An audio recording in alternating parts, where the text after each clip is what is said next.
स्वागत है Q gallery में। आज डेट है 19 मई 2020 और 19 मई 2020 के जितने भी मोस्ट इंपॉर्टेंट करंट अफेयर हैं वो हम इस वीडियो में डिस्कस करेंगे। और इस वीडियो में मैं आपको वन लाइनर करंट अफेयर बताऊंगा जिससे आपको याद करने में आसानी हो। तो प्लीज़ वीडियो को ध्यान से देखें तथा क्वेश्चंस के बारे में थोड़ी इन्फॉर्मेशन भी दूंगा। तो आइए शुरू करते हैं। पहला क्वेश्चन देखते हैं। पहला क्वेश्चन है, किस राज्य ने चरण पादुका अभियान शुरू किया है? तो इसका सही उत्तर है मध्य प्रदेश। मध्य प्रदेश ये अब इस तरह की पहल करने वाला राज्य बना है। तो इस पहल में क्या करना है, जैसे कि आप समझ रहे होंगे चरण पादुका यानी कि पैरों से संबंधित है। तो राज्य से गुजरने वाले जितने भी प्रवासी मजदूर हैं उनके चरण पादुका अभियान शुरू किया गया है उनके लिए। तो इस अभियान के तहत जो भी नंगे पाँव आ रहे हैं, जो नंगे पाँव जाने वाले प्रवासी मजदूर हैं, उनके दर्द को कम करने के लिए उन्हें चप्पल और जूते प्रदान किए जाएंगे तथा दवाइयाँ कुछ जिससे उनका दर्द कम हो सके। तो चरण पादुका अभियान जो चालू हुआ है इंदौर के राव पुलिस स्टेशन से शुरू हुआ है। तो याद रखना, इंदौर के राव पुलिस स्टेशन से शुरू हुआ है। तो इसका ऑप्शन है मध्य प्रदेश। बात है मध्य प्रदेश की, तो मध्य प्रदेश की राजधानी है भोपाल और वहाँ के मुख्यमंत्री हैं शिवराज सिंह चौहान। और राज्य भाषा की बात करें तो वहाँ पे 3 भाषाएं हैं, हिंदी, सिंधी, बुंदेली। और राज्यपाल हैं लालजी टंडन। बात करते हैं अगर राज्य पशु की, तो बारहसिंगा है। राज्य पक्षी है भारतीय पैराडाइज फ्लाई कैचर। और जितने भी राष्ट्रीय उद्यान हैं उनमें सबसे ज़्यादा मध्य प्रदेश में है। सबसे ज़्यादा राष्ट्रीय उद्यान मध्य प्रदेश में है। तो मध्य प्रदेश इस कारण भी प्रमुख है। तो इसमें प्रमुख राष्ट्रीय उद्यान है बांधवगढ़ राष्ट्रीय उद्यान, जीवाश्म राष्ट्रीय उद्यान, कान्हा राष्ट्रीय उद्यान, माधव राष्ट्रीय उद्यान, पन्ना राष्ट्रीय उद्यान। तथा बांध भी हैं भीमगढ़ बांध, गांधी सागर बांध और इंदिरा सागर बांध जो कि नर्मदा नदी पर है। तो इससे जुड़ी ये जानकारी है। तो आइए अगला क्वेश्चन देखते हैं। अगला क्वेश्चन है, इजराइल के प्रधानमंत्री कौन बने हैं? इजराइल के प्रधानमंत्री कौन बने हैं? तो अभी बने हैं 5वीं बार नेतन्याहू। इनका पूरा नाम है बेंजामिन नेतन्याहू जो प्रधानमंत्री बने हैं। तथा राष्ट्रपति इस टाइम कौन है? रेवेन रिवलिंग। और राजधानी है इजराइल की यरूशलम है। तो इजराइल की 35वीं सरकार इन्होंने शपथ ग्रहण करी है। और जो इनके विरोध में चल रही थी यानी कि 508 दिवसीय राजनीतिक गतिरोध को समाप्त किया गया है और नेतन्याहू ने प्रधानमंत्री के रूप में शपथ ली है। अपने राजनीतिक करियर में वे 5वें कार्यकाल के लिए सरकार की कमान को संभालेंगे। और ब्लू और वाइट पार्टी के अध्यक्ष गेट्स ने वैकल्पिक प्रधानमंत्री और भावी प्रधानमंत्री के साथ साथ रक्षा मंत्री के रूप में भी शपथ ली है। तो बात है इजराइल की, तो इजराइल की राजधानी क्या है? यरूशलेम और मुद्रा है इजरायली शेकेल। तो आइए अगला क्वेश्चन देखते हैं। अगला क्वेश्चन है, भारत ने किस देश को RT-PCR टेस्ट किट दी है? तो ये भारत ने कोविड-19 के लिए ये किट दी है। तो ये दी है नेपाल को दी है। तो भारत ने नेपाल को ये दी है, कितने दी हैं? 30,000 ये पैथाडिटेक्ट कोविड-19 गुणवत्ता RT-PCR टेस्ट किट प्रदान की हैं। और ये कहाँ पर है? नेपाल में भारत के राजदूत जो हैं विनय मोहन क्वात्रा ने 17 मई को ये काठमांडू में नेपाल के स्वास्थ्य और जनसंख्या मंत्री भानुभक्त ढकाल को ये सौंपी हैं। और नेपाल के लोगों ने भारत के लोगों को उपहार के रूप में खेप और नेपाली स्वास्थ्य पेशेवरों को 30,000 लोगों पर परीक्षण करने में सक्षम करेगा। बात है नेपाल की, तो इसकी राजधानी आपको पता है काठमांडू है। यहाँ के राष्ट्रपति हैं विद्यावती भंडारी और PM है खड़क प्रसाद ओली। तो ये नेपाल को दी है अपने देश भारत ने RT-PCR किट दी हैं नेपाल को। तो आइए अगला क्वेश्चन देखते हैं। अगला क्वेश्चन है, किस शहर ने लोगों की थर्मल स्क्रीनिंग में स्वास्थ्य कर्मियों की मदद के लिए एक रोबोट विकसित किया है। तो इसका सही उत्तर है जयपुर। जयपुर है।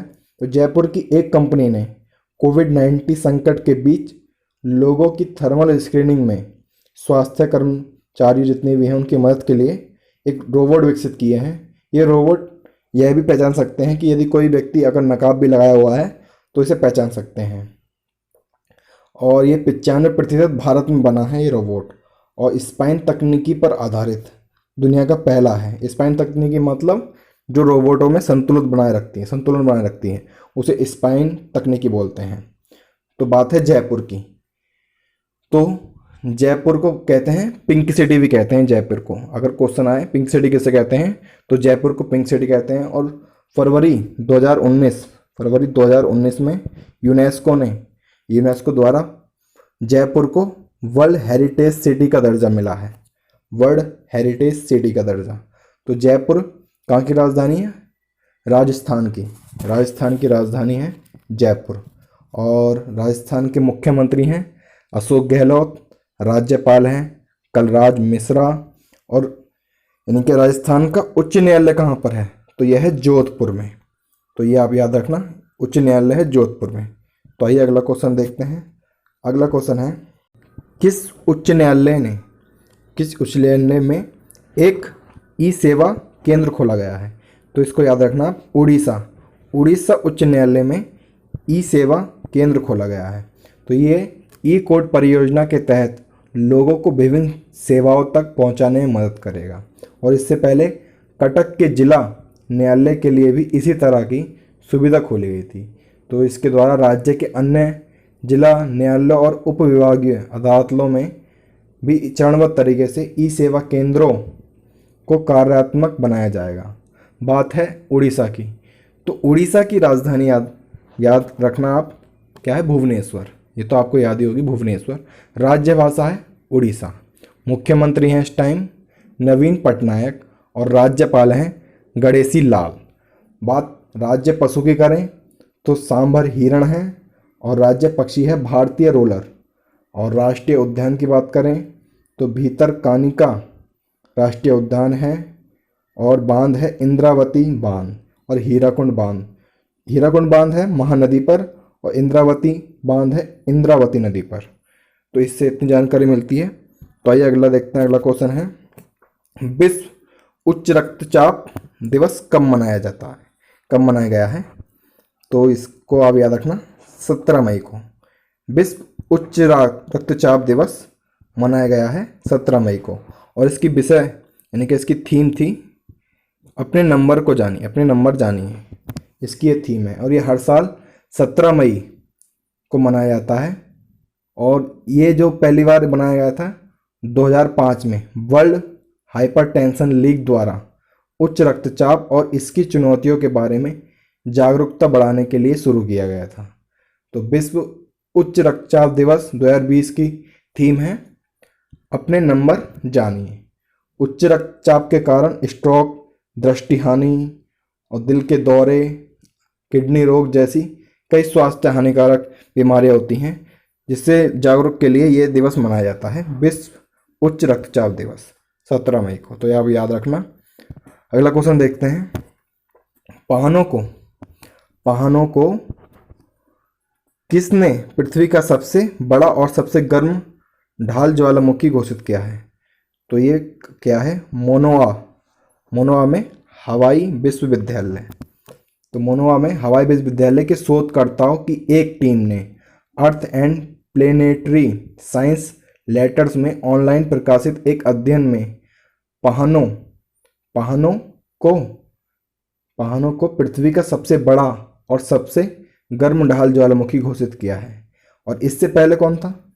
इससे पहले हवाई में मोना लोआ लंबे समय तक दुनिया के सबसे बड़ा ढाल ज्वालामुखी था। ढाल ज्वालामुखी यानी कि जो ढाल ज्वालामुखी लगभग विशेष बेसाल्ट है, एक प्रकार का लावा जो विस्फोट होने पर बहुत तरल होता है। तो इसको मोनोआ में हवाई विश्वविद्यालय ने वाहनों को पृथ्वी का सबसे बड़ा और सबसे गर्म ढाल का ज्वालामुखी घोषित किया है। तो आइए अगला क्वेश्चन देखते हैं। अगला क्वेश्चन है, मनरेगा के तहत देश के ग्रामीण भागों में रोजगार सृजन के लिए कितने करोड़ रुपए आवंटित किए गए हैं? तो यह है 40,000 करोड़। ये वित्त मंत्री सीतारमन ने 17 मई 2020 को आत्मनिर्भर भारत जो योजना चल रही है उसके पैकेज की 5वीं और अंतिम किस्त का अनावरण किया। और मनरेगा योजना के तहत देश के ग्रामीण भागों में रोजगार सृजन के लिए अतिरिक्त 40,000 करोड़ रुपए का आवंटन किया जाएगा। और ये अप्रैल 2020 के पहले सप्ताह में राज्य आपदा राहत कोष से अग्रिम के रूप में राज्यों को 11,000 करोड़ रुपए से अधिक जारी किए गए हैं। तो ये है 40,000 करोड़ मनरेगा के तहत देश के ग्रामीण भागों में रोजगार सृजन के लिए दिए जाएंगे। तो आइए अगला क्वेश्चन देखते हैं। अगला क्वेश्चन है, राष्ट्रीय डेंगू दिवस कब मनाया जाता है? तो ये मनाया जाता है 16 मई को। हर साल मनाया जाता है 16 मई को राष्ट्रीय डेंगू दिवस। यह दिवस स्वास्थ्य और परिवार कल्याण मंत्रालय भारत सरकार की सिफारिश के साथ मनाया जाता है। इसका उद्देश्य क्या होता है? इसका उद्देश्य डेंगू के बारे में जागरूकता पैदा करना और रोकथाम के उपाय में सुधार करना, और जितने भी ट्रांसमिशन सीजन शुरू जितने भी छुआछूत की बीमारी हैं उसके बारे में बताना तथा नियंत्रण रखना। तो आइए अगला क्वेश्चन देखते हैं। अगला क्वेश्चन है, नाबार्ड ने किस राज्य को 1500 करोड़ रुपए मंजूर दिए हैं? तो आप याद रखना, नाबार्ड ने अभी पंजाब को 1500 करोड़ रुपए मंजूर दिए हैं। तो राष्ट्रीय कृषि और ग्रामीण बैंक नाबार्ड ने राज्य सहकारी बैंकों के माध्यम से, यानी कि राज्य सहकारी बैंकों के माध्यम से पंजाब के लिए 1500 करोड़ रुपए मंजूर किए हैं। और यह क्यों किए हैं? किसानों को निरंतर ऋण प्रवाह सुनिश्चित करने के लिए, यानी किसान जो हैं उन्हें लोन के लिए ये दिए गए हैं। और यह कोविड-19 महामारी के दौरान जितने भी किसान हैं उन्हें कृषि कार्यों के लिए ऋण की जरूरत पड़ती है, उसे सुनिश्चित करने के लिए नाबार्ड की 25,000 करोड़ रुपए की देशव्यापी विशेष सुविधा का हिस्सा है। ये बात है पंजाब की, तो पंजाब का राज्य पशु है ब्लैक बक, राज्य पक्षी है नौरेसियल गौशाला, और बांध है रणजीत सागर बांध। तो ये नाबार्ड, बात करते हैं फिर नाबार्ड की। तो नाबार्ड का मुख्यालय कहाँ है? ये याद रखना आप, मुंबई में है, महाराष्ट्र में। और इसकी स्थापना कब हुई थी? 12 जुलाई को हुई थी 1982 को नाबार्ड की स्थापना हुई थी। इसके प्रबंध हैं हर्ष कुमार। तो आइए अगला क्वेश्चन देखते हैं। अगला क्वेश्चन है, किसने Wuhan diary dispatches from a quarantined city book लिखी है? तो ये अभी लिखी है, ऑनलाइन प्रकाशित हुई है, ये फोंग जी ने लिखी है। ये वुहान में कोरोना वायरस प्रकोप से संबंधित घटनाओं का एक प्रत्यक्षदर्शिता खाता है और अब भारत में एक ई बुक के रूप में उपलब्ध है।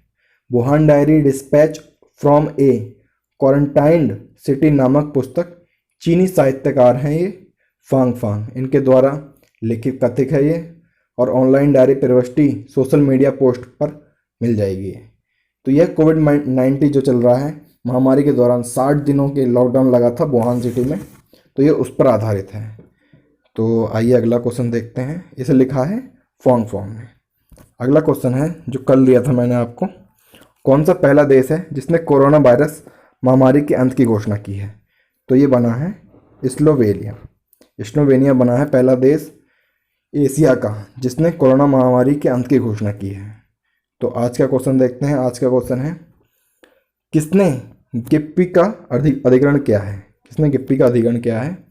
तो आप इसको कमेंट बॉक्स में इसका आंसर दें ज़्यादा से ज़्यादा, और हो सके तो वीडियो को लाइक करें और चैनल को सब्सक्राइब करें और बेल आइकन दबाना बिल्कुल ना भूलें, जिससे मॉर्निंग में आपको सबसे पहले हमारे करंट अफेयर मिल जाएं।